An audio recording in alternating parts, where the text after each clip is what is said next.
Corporate sector के तिमाही नतीजों और पूरे शेयर बाजार पर विस्तार से चर्चा करने के लिए चलते हैं एक्सपर्ट के पास। और आज हमारे साथ खंडेलवाल फाइनेंस के सीनियर मैनेजर संतोष कुमार सिंह जी मौजूद हैं। संतोष सर, बहुत बहुत धन्यवाद आज अपना समय मनी 9 को देने के लिए।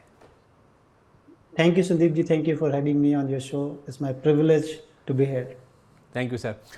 सर, आपके मुताबिक कॉर्पोरेट जगत के अब तक जो आंकड़े आए हैं, जो तिमाही नतीजे जारी हुए हैं, उनका जो रिपोर्ट कार्ड है वो आपको कैसा लग रहा है? मसलन किन सेक्टर्स ने अच्छे और किन सेक्टर्स ने अनुमान से खराब नतीजे जारी किए हैं आपके मुताबिक? देखिए, ओवरऑल ये जो क्वार्टर गया है और अभी भी रिजल्ट्स आ रहे हैं, उसमें जो मोटे तौर पे चीज़ें देखी जा रही हैं कि मार्जिन कंप्रेशन हो रहा है। सेल्स में बहुत ज़्यादा गिरावट नहीं देखी जा रही है, लेकिन मार्जिन कंप्रेशन जो है वो, चूंकि मटेरियल कॉस्ट और फ्यूल कॉस्ट इतने ज़्यादा बढ़े हैं कि जितने भी मैन्युफैक्चरिंग सेक्टर्स है उसमें काफ़ी ज़्यादा हिट देखने को मिला है। और उसमें सबसे बड़ा जहाँ पर नेगेटिव भी आ रही है चीज़ें, वो है oil and gas sector as a whole. वहाँ पर चूंकि प्राइस नहीं बढ़ पाए थे और उनको जो है इनपुट कॉस्ट जो है काफ़ी ज़्यादा बढ़ गया था। और क्योंकि ऑयल एंड गैस एक ऐसा सेक्टर है जहाँ पर कि महंगाई बढ़ने की बहुत चिंता रहती है, तो गवर्नमेंट की तरफ से रेगुलेशंस बहुत हैं प्राइस बढ़ाने के लिए। सीमेंट देखा गया जहां पर कि बहुत ही नेगेटिव सरप्राइजेज आए हैं, क्योंकि डबल वार्मिंग होता है जब भी फ्यूल के कॉस्ट बढ़ते हैं।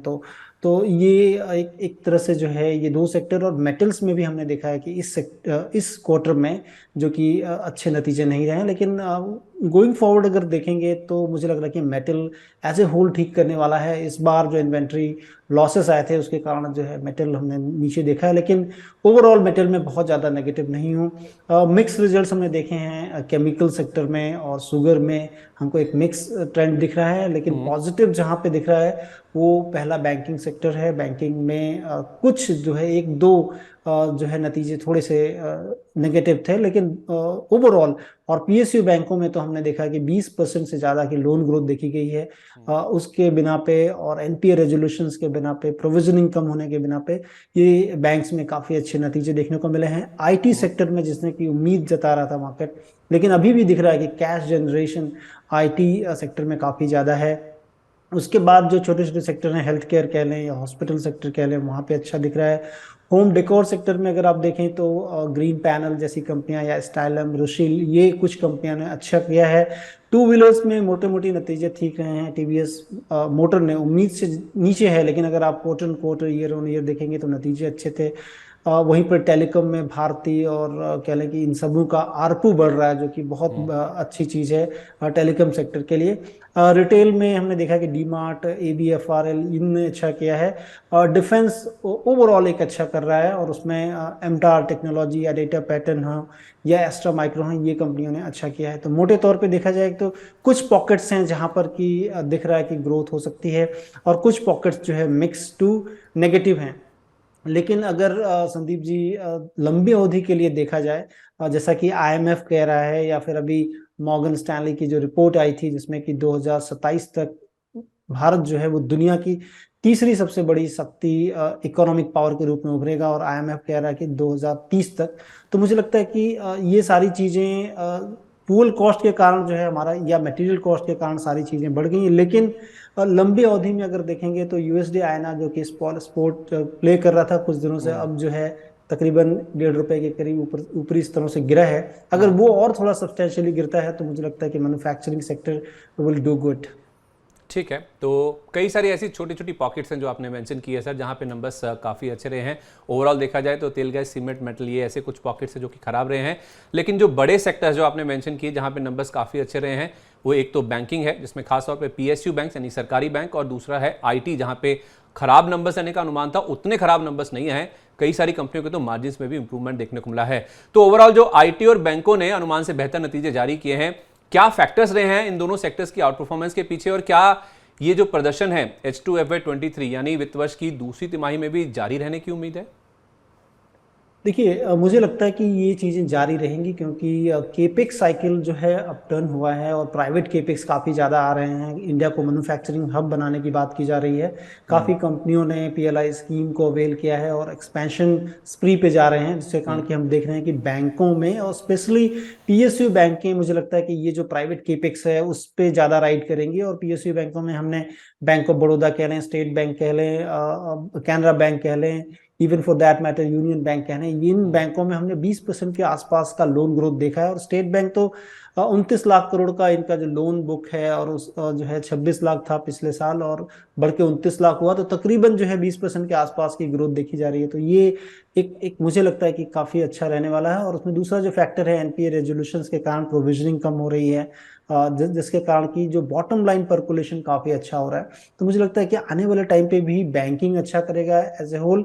और जहां तक आईटी की बात है, मुझे लग रहा है कि अगर आप देखें आईएमएफ की रिपोर्ट को देख लें, या जो मॉर्गन स्टैनली की रिपोर्ट है, उसमें सर्विसेज और मैन्युफैक्चरिंग ये दो फोकस होगा। और सर्विसेज सेक्टर में आईटी जो है एक लायंस पाई रखता है। और यहाँ से भी काफी बड़ा जंप जो है वो 2027 तक ही देख रहे हैं कि तकरीबन 2.5 गुना यहाँ से रेवेन्यू बढ़ जाएंगे आईटी के। डिजिटाइजेशन जो हो रहा है, वो सारी चीजों को लेकर काफी बुलिश हैं लोग। तो मुझे लग रहा है कि ये आईटी भी आने वाले टाइम पे एक अच्छा परफॉर्मेंस कर सकता है। तो आपको इसमें से सेक्टर्स में से अच्छी कंपनियों को चुनना चाहिए। ठीक है, तो आईटी बैंक के नंबर्स अच्छे रहे हैं और डिजिटाइजेशन जिस तरह से प्ले आउट कर रहा है, आईटी के नंबर्स आगे भी अच्छे रहेंगे और बैंकों को भी जो लोन ग्रोथ काफ़ी मजबूत रही है उसका इम्पैक्ट आने वाली तिमाहियों में भी कहीं ना कहीं पॉजिटिव साइड पे प्ले आउट होता हुआ दिखेगा, खासतौर पे जो सरकारी बैंक है उनमें। अच्छा सर, ओवरऑल अगर हम सम अप करें पूरे ये जो रिजल्ट सीजन अभी तक है, तो उसमें एक तो अधिक महंगाई, ऊंचा ब्याज खर्च, रुपए में कमजोरी, महंगी फ्यूल लागत और बढ़ती एनर्जी कॉस्ट, ये कुछ फैक्टर्स हैं जिन्होंने इस तिमाही में नतीजों पर काफ़ी हद तक असर डाला है। आगे आने वाली तिमाहियों को लेकर आउटलुक किस तरह का है? कोई उम्मीद है नतीजों में सुधार की आगे चलते हुए? देखिए, जैसे मैं कह रहा था कि मेटल जिसमें हमने कि निचले स्तर देखे हैं, लेकिन मेटल और सीमेंट पे मैं पॉजिटिव हूँ, क्योंकि इंफ्रास्ट्रक्चर में जिस तरह का गवर्नमेंट ऑफ इंडिया का प्लान है इन्वेस्ट करने के लिए, क्योंकि अब अभी देखिए आप लॉजिस्टिक प्लान आया उनका, तो ये सारी चीज़ें क्योंकि अगर आपको इकोनॉमी की एक बड़े स्केल पे और दुनिया की तीसरी इकोनॉमी होने वाली है, तो आपके पास you must have an infrastructure जहाँ पे कि चीज़ें मूव कर सकें अच्छी तरह से। और अगर इंफ्रास्ट्रक्चर डेवलप होता है, तो उसमें आपको कह लें कि मेटल में लोहे लगने हैं, या फिर और इंडस्ट्रियल मेटल्स लगने हैं, और सीमेंट लगना है। तो और ये जो कंपनियों में हमने देखा कि थोड़ी सी फ्यूल कॉस्ट के कारण मार पड़ी है, तो मुझे लग रहा है कि आने वाले टाइम पे ये दोनों चीज जो है अच्छी होगी। और ऑयल एंड गैस में जैसे ही हम फ्यूल कॉस्ट देख रहे हैं धीरे धीरे कम होगा, तो और रुपए जो है वो अगर मजबूत होता है यहाँ से, तो ये तीन सेक्टर्स जो काफी अच्छे बेनिफिशियरी हो सकते हैं। तो मुझे लग रहा है कि इन तीनों सेक्टर्स में आपको अच्छी कंपनियों को चुनना चाहिए जो कि आपको निचले स्तर पर मिलते हैं। तो ठीक है, तो तेल, गैस, सीमेंट, केमिकल, ये कुछ ऐसे सेक्टर्स हैं जहाँ पे हमें संतोष सर बता रहे हो, उसमें मेटल्स भी आप जोड़ सकते हैं जहाँ पे नंबर्स अच्छे रह सकते हैं। और इन सेक्टर की अच्छी कंपनियाँ चुनने की जो बात है वो संतोष जी की ओर से बताई जा रही है। जब सर आप इतना आउटलुक को लेके इतने बुलिश हैं, इतना पॉजिटिव साउंड कर रहे हैं कुछ सेक्टर्स की, जहाँ तक आपने बात भी करी है, तो थोड़ा स्टॉक स्पेसिफिक भी बात कर लें। नतीजों के आधार पर कोई खरीदारी, बिकवाली या एग्जिट की राय जो आप लंबी अवधि के नज़रिए से हमारे दर्शकों को सुझाना चाहें? देखिए, अभी हमने डिजिटाइजेशन की बात की, और मोबाइल फ़ोन एक ऐसी चीज़ है कि पूरी दुनिया में जो है सारी चीज़ें अब मोबाइल फ़ोन्स पे आ गई है। और इंडिया में अगर आप देखें तो आईफोन्स जो है वो मैन्युफैक्चरिंग चालू हो गई है, और उसके कारण जो है मुझे लगता है कि रेडिंगटन इंडिया एक अच्छा प्ले हो सकता है। तो उसमें खरीदारी की सलाह होगी। पिछली तिमाही जो अभी सितंबर क्वार्टर के रिजल्ट्स दिए हैं, उन्होंने काफ़ी अच्छे नतीजे रहे हैं, कैश काउ जनरेशन है कंपनी का। इस कंपनी में मुझे लगता है कि आने वाले दिनों में 210 रुपए के टारगेट हो सकते हैं।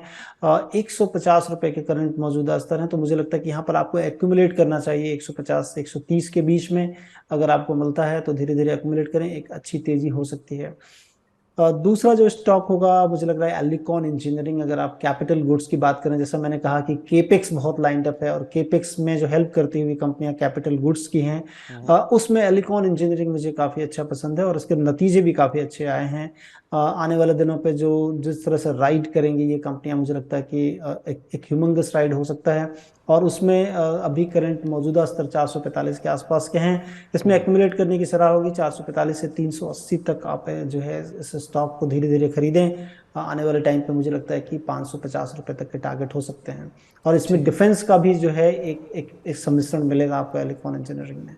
ठीक है, तो आपने सेक्टर्स तो जाने जो कि आपको संतोष सर ने बताया कि कौन से सेक्टर्स हैं जिन्होंने खराब प्रदर्शन या अच्छा प्रदर्शन किया, आगे का आउटलुक भी आपने समझा, और उसके आधार पे दो शेयर भी आपको बता दिए गए हैं। एक है रेडिंगटन इंडिया का जहाँ पे 210 रुपये का टारगेट है, और दूसरा है एलिकॉन इंजीनियरिंग, ये कैपिटल गुड्स का प्ले है, और इसमें आप डिफेंस का भी एक फ्लेवर देख सकते हैं जो कि बहुत ज़्यादा पिछले कुछ समय में हाईलाइट रहा है, तो उस लिहाज से एलोकॉन इंजीनियरिंग में भी आप चाहें तो लंबी अवधि के लिए खरीदारी करके चल सकते हैं। 550 रुपये तक के जो टारगेट्स है वहाँ पे भी देखने को मिल सकते हैं। चलिए, ये तो पूरे रिजल्ट सीजन की बात हुई। अब तक जो आंकड़े आए हैं वो कैसे रहे हैं और आउटलुक किस तरह का है, अब जरा बाजार के ऊपर फोकस कर लेते हैं। सर, बीते 6 महीने में निफ्टी में करीब 2000 अंकों की रैली आ चुकी है। जून के लोज से तो हम ऑलमोस्ट 3000 अंक ऊपर हैं। इसमें एफपीआई की खरीदारी या भारतीय बाजारों में वापसी एक बड़ा फैक्टर रहा है। अब नवंबर के बाकी बचे दिनों के लिए क्या अहम और रेजिस्टेंस, सपोर्ट और रेजिस्टेंस लेवल्स आपको नजर आ रहे हैं? क्या नवंबर या दिसंबर में ऑल टाइम हाई टच कर सकता है बाजार? क्योंकि हाल फिलहाल जिस तरह से ग्लोबल मार्केट्स में थोड़ी सी हमने टेंशन बनती हुई देखी है, उससे निफ्टी ने 18,000 का जो की लेवल है वो भी तोड़ा है। हालांकि पिछले हफ्ते हमने देखा कि बैंक निफ्टी ने रिकॉर्ड हाई भी टच किया था।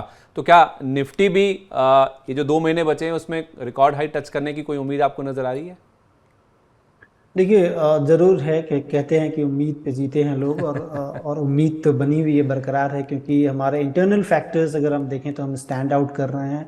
अगर आप कंपेयर करें दूसरी इकोनॉमी से, कुछ फैक्टर्स हैं जो डिस्टर्बिंग हैं, मुझे लगता है कि वो खत्म हो जाएंगे। और जैसे ही वो चीज़ें खत्म होती हैं और विदेशी जो संकेत हैं अगर थोड़ा सा भी अच्छे होते हैं तो हमारा मार्केट काफ़ी अच्छा कर सकता है। लेकिन मार्केट हमेशा एक दायरे में रहता है, और वो दायरे जब क्रॉस करता है तब आपको एक बड़ी तेजी दिखती है। और मुझे लग रहा है कि पिछली बार जब हम संदीप जी आपसे बात कर रहे थे, 18,200 हमने कहा था आपसे कि बहुत क्रुशियल रहने वाला है निफ्टी पे।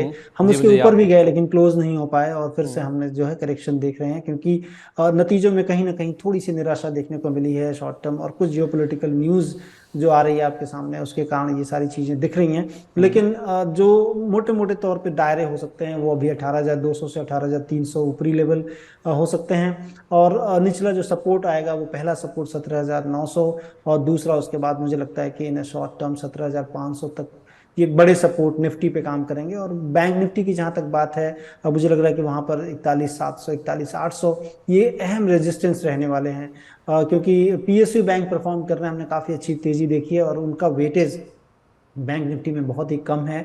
और अभी हमने अंडर परफॉर्मेंस जो है वो थोड़ी आते हुए देख रही हैं, जो जो प्राइवेट सेक्टर बैंक से एक्सिस में, जैसे कि ओएफएस चल रहा है वो नीचे है, और इंडसइंड थोड़ा नीचे आ गया पहले से ही। तो थोड़ी अंडर परफॉर्मेंस दिख रही है, लेकिन 41,700 41,800 ये अहम रेजिस्टेंस रहने वाले हैं, जो सपोर्ट के तौर पे काम करेगा। 40,800 से लेकर 40,000 के बीच में जो मोटे तौर पे आप कह रहे हैं कि एक बड़ा बैंक निफ्टी पे सपोर्ट होने वाला है। ठीक है, 41,700 41,800 ये बैंक निफ्टी के लिए एक मेजर रेजिस्टेंस है। और निफ्टी के लिए जैसे लास्ट टाइम भी संतोष जी ने हमें कहा था 18,200 वही रेंज है, 18,200 18,300 ये रेजिस्टेंस का लेवल है। और नीचे में 18,000 टूटने के बाद 17,900 और उसके बाद 17,500 ये कुछ मेजर सपोर्ट लेवल्स है जहां पे हो सकता है कि निफ्टी सपोर्ट ले या तो फिर रुकता हुआ नजर आ सकता है। अच्छा सर, अक्टूबर महीने में हमने देखा है कि औसत से करीब 28% कम डीमैट अकाउंट्स खुले हैं, और कैश सेगमेंट में जो डेली ट्रेडिंग वॉल्यूम्स है, एवरेज डेली ट्रेडिंग वॉल्यूम है, उसमें भी करीब 20% की गिरावट देखने को मिली है। इसे आप किस तरह से देखते हैं? मनी 9 ने इनफैक्ट हाल में जो देश का पहला इंडिपेंडेंट पर्सनल फाइनेंस सर्वे करवाया था, उसमें ये पता चला था कि अभी महज 3% परिवार ही शेयर मार्केट में निवेश कर रहे हैं। इसे देखते हुए नए डीमैट खुलने की घटती रफ्तार पर आपका क्या राय होगी? आपका क्या टेक है सर? देखिए, कहते हैं कि मार्केट जो है वो बहुत शॉर्ट टर्म, मतलब मोस्ट ऑफ अस जो है बहुत शॉर्ट टर्म देखते हैं। और जो अक्टूबर का महीना था, अगर ट्रेडिंग जो कह लें कि डे के लिहाज से 19 दिन का ही था, अगर उसके पहले सितंबर में हम देखें तो 22 दिन का था। तो एक तो वो दिन कम थे सितंबर, क्योंकि फेस्टिव सीजन था पूरा। और उसके बाद जो है सितंबर जो महीना था संदीप जी, वो काफ़ी डेंटिंग था अगर आप देखें प्राइस के लिहाज से। तो ठीक, क्योंकि हमको शॉर्ट टर्म मेमोरी रहती है, तो ठीक पहले जो है एक बड़ी गिरावट थी, और अचानक से मार्केट बढ़ गया तो लोग पार्टिसिपेट नहीं कर पाए, क्योंकि गिरा हुआ था मार्केट। और बाहर से जो न्यूज़ आ रही हैं, आप समझो इन्फ्लेशन, रिसेशन और न्यू वॉर जैसी बातें चल रही थी, तो ये सारी चीज़ों के बीच में मार्केट में जो कन्फ्यूजन है, आई थिंक उसका रिफ्लेक्शन आपको ट्रेडिंग एक्टिविटी पे दिख रहा था। और यही कारण है कि आपको अक्टूबर महीने में वॉल्यूम कम दिखे हैं। लेकिन पूरी अगर तिमाही की बात कर लें तो मुझे लग रहा है कि अगर आप एनएससी के रिजल्ट्स को देखेंगे, लाइफ टाइम हाई रिजल्ट्स हैं। 1700 करोड़ रुपया पूरी तिमाही में सितंबर क्वार्टर में एनएससी ने कमाया है। Even for that matter BSc देखें तो थोड़ा सा कम है, बीएससी में बहुत ही कम है, थोड़ा नहीं तो बहुत ही कम है। लेकिन एक्टिविटी ट्रेडिंग की ओवर पीरियड क्वार्टर में अच्छी रही है। मुझे लगता है कि जो पेनिट्रेशन है फाइनेंशियल मार्केट में इंडिया में वैसे भी काफ़ी कम है, जैसा आप बता रहे हैं कि आपके सर्वे में 3% ही उभर के आया है। फाइनेंशियल अवेयरनेस अभी भी कम है और बहुत बड़ा मार्केट है ये। और आने वाले दिनों में मुझे लगता है कि जिस जिस तरह से, क्योंकि आपके पास एवेन्यूज बहुत कम रह गए हैं इन्वेस्ट करने के, पहले लोग गोल्ड में करते थे या फिर आप रियल एस्टेट में करते थे, अब वहाँ उतने रिटर्न नहीं छूट रहे हैं। इवन फॉर दैट मैटर अगर आप बैंक एफडी की बात कर ले तो वहाँ पर भी उतने लिक्रेटिव रिटर्न्स नहीं। तो धीरे धीरे लोग अब स्टॉक मार्केट की तरफ आ रहे हैं। तो over a period, longer period अब आप देखेंगे तो संदीप जी ये चीजें काफी तेज से बढ़ रही हैं। हाँ, आपको एक कहीं ना कहीं ब्लिफ थोड़ा सा मिलता है। तो मुझे लगता है कि इसमें कोई ज्यादा बेयरिश होने की बात नहीं है। ओवरऑल ये penetration over a period of time काफी ज्यादा बढ़ेगा। ठीक है, तो फाइनेंशियल मार्केट्स में पेनिट्रेशन कम है। जो अक्टूबर महीने के आंकड़े आए हैं जिसमें डीमैट खुलने की रफ्तार धीमी पड़ी है, उससे कुछ बेरिश होने की या मायूस होने की ज़रूरत नहीं है। आगे पेनिट्रेशन बढ़ता हुआ दिखेगा। जो गोल्ड या रियल एस्टेट जैसे एसेट्स हैं उसके बनस्पत स्टॉक मार्केट में गुंजाइश ज़्यादा है अच्छे रिटर्न डिलीवर करने की, इसलिए लोग धीरे धीरे वहाँ से उन एसेट से शिफ्ट होकर अब स्टॉक मार्केट की ओर शिफ्ट हो रहे हैं, जिसका इम्पैक्ट हमें आने वाले कुछ सालों में दिखेगा, ऐसा हमें संतोष सर बता रहे हैं। चलिए, तो मार्केट्स पे बात हुई, जो रिजल्ट सीजन है, जो नतीजे आ रहे हैं कंपनियों के, अब तक कैसा रुझान रहा है उसकी बातचीत हुई। लेकिन अब हम बढ़ते हैं हमारे अगले सेगमेंट की ओर। सर, आपसे रिक्वेस्ट है कि आप प्लीज़ अगले सेगमेंट के लिए भी हमारे साथ प्लीज़ बने रहे। ये सेगमेंट हमारे दर्शकों के लिए काफ़ी खास है, क्योंकि इस सेगमेंट में हम दर्शकों के सवालों के जवाब देते हैं। हमारे पास जो एक्सपर्ट हमारे साथ जुड़ते हैं उनसे हम उनकी जितनी भी दुविधाएं होती है, जो सवाल हमें हमारे सोशल मीडिया प्लेटफॉर्म्स पर मिलते हैं, उसकी हम जवाब देने की कोशिश करते हैं। सर, जो पहला सवाल हमें मिला है वो नागपुर महाराष्ट्र से अवंतिका जोशी ने भेजा है हमारे व्हाट्सएप नंबर पर। उन्होंने इसी साल जनवरी में डॉक्टर लाल पैथलैब्स के 10 शेयर खरीदे थे। 2,822 रुपये का भाव था। दूसरी तिमाही में कंपनी का मुनाफा करीब 25% घटा है, जिसके बाद से इस शेयर में हमने देखा कि जमकर पिटाई होती हुई दिखी है। फिलहाल ये शेयर 2400 रुपये के आसपास है, यानी अवंतिका जी को घाटा हो रहा है। तो वो पूछ रही हैं कि मैं अब इसमें क्या करूं। देखिए, अगर स्टॉक के प्राइस को देखेंगे टेक्निकली तो वो एक रेंज है 2700 से लेके अमूमन 2250 के बीच में रेंज है। और इस बीच में नतीजे जिस तरह से बहुत ज़्यादा उत्साहवर्धक नहीं रहे हैं। अब मुझे लगता है कि ये रेंज अगर टूटता है नीचे की तरफ तो आपने बेच देना चाहिए, लेकिन अभी होल्ड कर लें।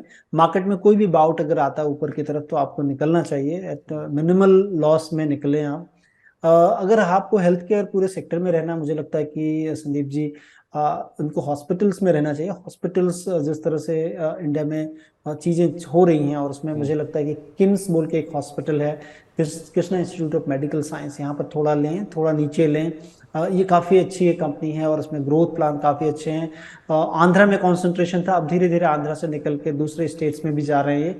और मैनेजमेंट अच्छा है और डॉक्टर्स का पार्टिसिपेशन है कंपनी में। उनको भी एक पाई देते हैं वो, कि ग्रोथ में आप पार्टिसिपेट करो। तो मुझे लग रहा है कि ये कंपनी काफ़ी अच्छी हो सकती है। तो यहाँ से आप निकलें राइज में, और किम्स में अगर चाहें तो इन्वेस्ट कर सकते हैं। सर, ये मैं वही देखने की कोशिश कर रहा हूँ, ये कृष्णा डायग्नोस्टिक्स के नाम से जो है वही शेयर की बात कर रहे हैं आप? नहीं, डायग्नोस्टिक में नहीं, मैं डायग्नोस्टिक में उतना बुलिश नहीं हूँ जितना कि मैं Krishna institute of medical science KIMS बोल के है, जो कि आंध्रा में कह लें कि आंध्रा तेलंगाना रीजन में इनके 8 एक हॉस्पिटल हैं, जो कि हॉस्पिटल चेन है इनका, मैं उसकी बात कर रहा हूँ। अच्छा, जो हाल में लिस्टेड कंपनी है शायद वही ना? जी हाँ, जी हाँ, जी हाँ।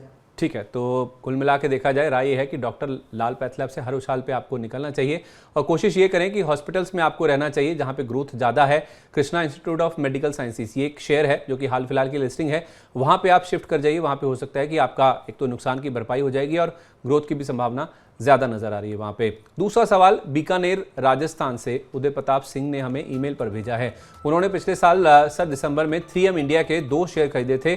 24,536 रुपये उनका एंट्री प्राइस है। मई में तो ये शेयर 17,273 तक भी लुढ़क गया था, जो इसका 52 वीक का लो है। पर हाल में इनके नंबर्स आए हैं, भले ही नंबर अच्छे नहीं आए, लेकिन इन्होंने 850 रुपये प्रति शेयर का एक नंबर्स इनफैक्ट अच्छे आए थे, और इन्होंने एक 850 रुपये प्रति शेयर का एक डिविडेंड भी उसका भी अनाउंसमेंट किया है। अब ये शेयर करीब 23,500 के आसपास आ गया है, पर उदय प्रताप जी का जो एंट्री प्राइस है उससे अभी भी नीचे है, यानी उनको नुकसान हो रहा है। तो वो पूछ रहे हैं कि इस शेयर में अब उन्हें क्या करना चाहिए। देखिए, एक अच्छी कंपनी है, उन्होंने एक अच्छी कंपनी को खरीदा है। अंडरलाइंग बिजनेस काफ़ी अच्छे हैं, डाइवर्सिफाइड बिजनेस है 3M इंडिया का। मुझे लगता है कि पहली चीज़ करें कि वेल्थ ज़्यादा ना इरोड हो, तो उसके लिए 22,200 का एक प्रोटेक्टिव स्टॉप लॉस लगा लें। उनके जो अभी हाल फिलहाल के जो नंबर्स आए थे, अच्छे नंबर्स दिख रहे थे, तो इसमें एक अच्छा उछाल हो सकता है। तो केवल और केवल आपने एक चीज़ करनी है कि स्टॉप लॉस लगा के, ताकि आपको ज़्यादा हिट ना हो। 22,200 ये मेरी रिकमेंडेशन होगी, 22,200 बाय क्लोजिंग बेसिस आप देख लें। उसके नीचे जाता है तब आप निकलें, अदरवाइज होल्ड करें, राइड द टाइड करने की सलाह होगी। ठीक है उदय प्रताप जी, आपका शेयर बहुत ही अच्छा है, बिजनेस मॉडल बहुत स्ट्रांग है। 22,200 ये लेवल आप नोट कर लीजिए। संतोष सर हमें बता रहे हैं कि आप क्लोजिंग बेसिस पे इस लेवल को स्टॉप लॉस लगा लीजिए और आप इसे होल्ड कीजिए, आने वाले समय में अच्छे गेंस आपको मिल सकते हैं। तीसरा सवाल हमें भिलाई छत्तीसगढ़ से मिला है गीतांजलि पांडे जी की ओर से, जो उन्होंने हमारे यूट्यूब चैनल पर पूछा है। उन्होंने इस साल मार्च में एनआरबी बेयरिंग के 200 शेयर 116 रुपये पर खरीदे थे। कंपनी के तिमाही नतीजे अच्छे नहीं रहे, जिसकी वजह से पिछले हफ्ते ये शेयर 20% से ज़्यादा टूटा है। अब ये करीब 150 रुपये के आसपास आ गया है। पर गीतांजलि जी को अब भी काफ़ी अच्छा फायदा हो रहा है, क्योंकि उनका जो एंट्री प्राइस है वो काफ़ी नीचे का है। अब उनका सवाल ये है कि क्या अब मुनाफा वसूली कर इस शेयर से निकल जाना चाहिए, क्योंकि हाल फिलहाल करेक्शन हुआ है स्टॉक में। देखिए इसमें दो चीज़ें हैं, आप समझ लें मोटे तौर पे। पहली चीज़ कि आपका जो मुनाफा है ज़्यादा नहीं चल जाए, उसके लिए आपने स्टॉप लॉस मेंटेन करना चाहिए, 145 रुपये बाय क्लोजिंग बेसिस मेंटेन कर लें। दूसरी चीज़, अंडरलाइंग बिजनेस काफ़ी अच्छा है, क्योंकि मेटल्स जो है ये कंज्यूम करते हैं इनपुट मटेरियल के रूप में, और मेटल्स के दाम इन दिनों काफ़ी बढ़े थे, और जिसके कारण कि हमने देखा कि मार्जिन कंप्रेशन हुई है इसमें particularly. Bearing as a whole अगर आप देखेंगे, जो कि कैपिटल गुड्स का एक पार्ट होता है और ऑटो में भी देते हैं, इंडस्ट्रियल बेयरिंग्स भी बनती हैं, और जैसा मैंने बताया कि केपेक्स बहुत बड़ा लाइन अप है, और इसमें जो अच्छी कंपनियां हैं, एसकेएफ इंडिया अगर आप देख लें, स्कैफलर इंडिया, तो ये कंपनियां काफ़ी अच्छा कर रही हैं और काफ़ी रोबस्ट आउटलुक भी हैं। चूंकि यहाँ पर बहुत बड़ा, क्योंकि हम जैसे कि तीसरी इकोनॉमी होने वाले हैं, और वो विदाउट मैन्युफैक्चरिंग नहीं हो सकता है, तो मैन्युफैक्चरिंग में और इंडस्ट्रियल यूजेस काफ़ी होते हैं बेयरिंग्स के। तो मुझे लगता है कि आपने पहले स्टॉप लॉस लगा लें, और underlying business is good. It's a time factor कि अभी मार्जिन कंप्रेशन हो रहा है, लेकिन आउटलुक आने वाले दिनों में पूरे सेक्टर का अच्छा है। तो ये समझकर आपने कंपनी खरीदी है, लेकिन इससे अच्छी कंपनियां हैं इस क्षेत्र में। एसकेएफ की कह लें, बात करें स्कैफलर की कह लें, टिमकेन भी है वन ऑफ द कंपनी। तो अच्छी कंपनी में रहते हैं तो ज़्यादा अच्छा, बट इस कंपनी में आप हैं 145 का स्टॉप लॉस बना के बने रहें। ठीक है गीतांजलि जी, इस सेक्टर में जो आपने एनआरबी बेयरिंग का शेयर चुना है, उससे अच्छे विकल्प भी हैं, जिसमें एसकेएफ इंडिया है, शैफलर इंडिया है, टिमकेन इंडिया का नाम भी लिया संतोष सर ने। लेकिन चूंकि आपको मुनाफा हो रहा है, तो सबसे पहली बात तो आपको ये करनी है 145 रुपये, ये आपको स्टॉप लॉस के तौर पे मेंटेन करना है। जब तक इसके नीचे ना जाए आप इसे होल्ड कीजिए, नीचे जाने पर आप अपना मुनाफा लेके इसे निकल जाएं। होल्ड कीजिए इसे, ऊपर में हाई लेवल्स पे आप चाहें तो प्रॉफिट बुकिंग कर सकती हैं। चौथा सवाल आगरा यूपी से अनीस अहमद ने फेसबुक पेज पर पूछा है हमारे। उन्होंने पिछले साल अक्टूबर में एजिस लॉजिस्टिक्स के 100 शेयर 210 रुपये के भाव पर खरीदे थे। कंपनी के तिमाही नतीजे अच्छे नहीं रहे, फिर भी पिछले हफ्ते इस शेयर में शानदार तेजी आई है और अब ये 315 रुपये के आसपास पहुंच गया है। शायद गैस की बढ़ती कीमतों का असर इस स्टॉक में देखने को मिल रहा है, क्योंकि ये गैस लॉजिस्टिक्स के कारोबार में है। इससे अनीस जी को अच्छा फायदा हो रहा है। उनका सवाल यह है कि इस शेयर में अब क्या मुनाफा वसूली करनी चाहिए या और अपसाइड के लिए रुकना चाहिए। चार्ट्स क्या बता रहे हैं? देखिए चार्ट में अगर देखा जाए तो मुझे लग रहा है कि हो सकता है अभी भी तेजी इनको मिले, लेकिन कंपनी के जो अंडरलाइन फंडामेंटल्स हैं अच्छे हैं। कंपनी मार्केट को एक चीज़ केवल अच्छी नहीं लगी थी संदीप जी इसमें, कि जब इन्होंने एक वोपैक बोल के कंपनी है, विदेशी कंपनी, उसके साथ इन्होंने जो लॉजिस्टिक और टर्मिनल के कारोबार में है उनको कुछ ज्वाइंट वेंचर किया और अपने बिजनेस में उनको हिस्सेदारी दी। तो मार्केट को ये समझ में नहीं आया, क्योंकि ये कंपनी अच्छा कर रही थी और अच्छा करने वाली भी थी। अचानक से जो है इन्होंने किया और वो मार्केट को अच्छा नहीं लगा, इसके कारण की प्राइस में काफ़ी ज़्यादा गिरावट हमने देखी। करीब 150-200 रुपये प्राइस अपने ऊपरी भाव से गिर गए थे। लेकिन अब चूंकि आने वाले टाइम पे ऑयल एंड गैस और लॉजिस्टिक में जिस तरह से इंडिया गवर्नमेंट का प्लान है कि अच्छी चीज़ें हों, अच्छी कंपनी है। केवल ये जॉइंट वेंचर मार्केट को शायद पसंद नहीं आया था। अदरवाइज इसमें 295 का आप स्टॉप लॉस लगा लें, ताकि जो है आपका गेन कहीं नहीं चला जाए। और रिजल्ट जो दिखे थे इस बार के फ्लैट ही थे, इस क्वार्टर में रिजल्ट्स एकदम फ्लैट आए थे, but nothing negative as such. तो मुझे लग रहा है कि होल्ड करना चाहिए, 295 स्टॉप लॉस लगा दें। ठीक है, 295 रुपये का स्टॉप लॉस लगा लीजिए अनीस जी, आप इसे होल्ड कर सकते हैं। आगे ऊपर और हाई लेवल से स्टॉक में देखने को मिल सकते हैं। इसी के साथ thank you so much Santosh sir, आज हमारे साथ इस खास चर्चा में शामिल होने के लिए और हमारे दर्शकों के सारे सवालों के जवाब भी देने के लिए। Thank you Sandeep ji, thank you for having me here.